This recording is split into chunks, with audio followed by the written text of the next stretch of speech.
بسم اللہ الرحمن الرحیم۔ السلام علیکم۔ تمام تعریف اس اللہ کے لیے جس کے قبضہ قدرت میں پوری کائنات ہے، اور کروڑوں درود و سلام خاتم النبیین صلی اللہ علیہ وآلہ وسلم پر۔ کہتے ہیں کہ برے کی صحبت انسان کو برا بناتی ہے، چاہے وہ خود انسان چاہے اچھا کیوں نہ ہو، اور اچھائی کی صحبت میں انسان کو اچھائی کا اثر لازمی ہوتا ہے۔ اس طرح ایک مثال ہے نا کہ اگر انسان کسی پرفیوم والی مشک عنبر والی دکان پر جائے، وہ چیز وہاں سے خریدے یا نہ خریدے، مشک عنبر وہاں سے کوئی خوشبو خریدے یا نہ خریدے، لیکن اس کو خوشبو ضرور آئے گی۔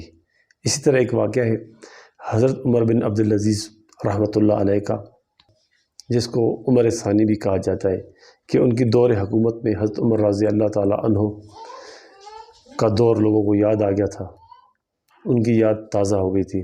ایک بار وہ کسی شخص کو کسی جگہ پر حاکم مقرر کر بھیج رہے تھے، حاکم بنا کر بھیج رہے تھے کسی شہر کا، تو اس کو کسی نے بتایا، حضرت عمر بن عبدالعزیز کو کسی نے بتایا کہ یہ شخص حجاج بن یوسف کے زمانے میں بھی ایک جگہ پر حاکم رہا ہے۔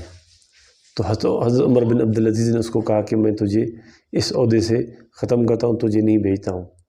تو اس کو اس عہدے سے ہٹا دیا۔ تو وہ شخص کہنے لگا عمر بن عبدالعزیز رحمۃ اللہ علیہ کو کہ میں حجاج بن یوسف کے زمانے میں کچھ دن کے لیے رہا تھا حاکم۔ تو انہوں نے فرمایا کہ تم ظالم کے ساتھ چاہے ایک دن ہی کیوں نہ رہے ہو، تمہاری طبیعت میں تمہارے اندر اس ظالم کی صحبت آ گئی، تم اس کے ساتھ رہے ہو تو تمہارا اس کے اوپر اثر ہوگا۔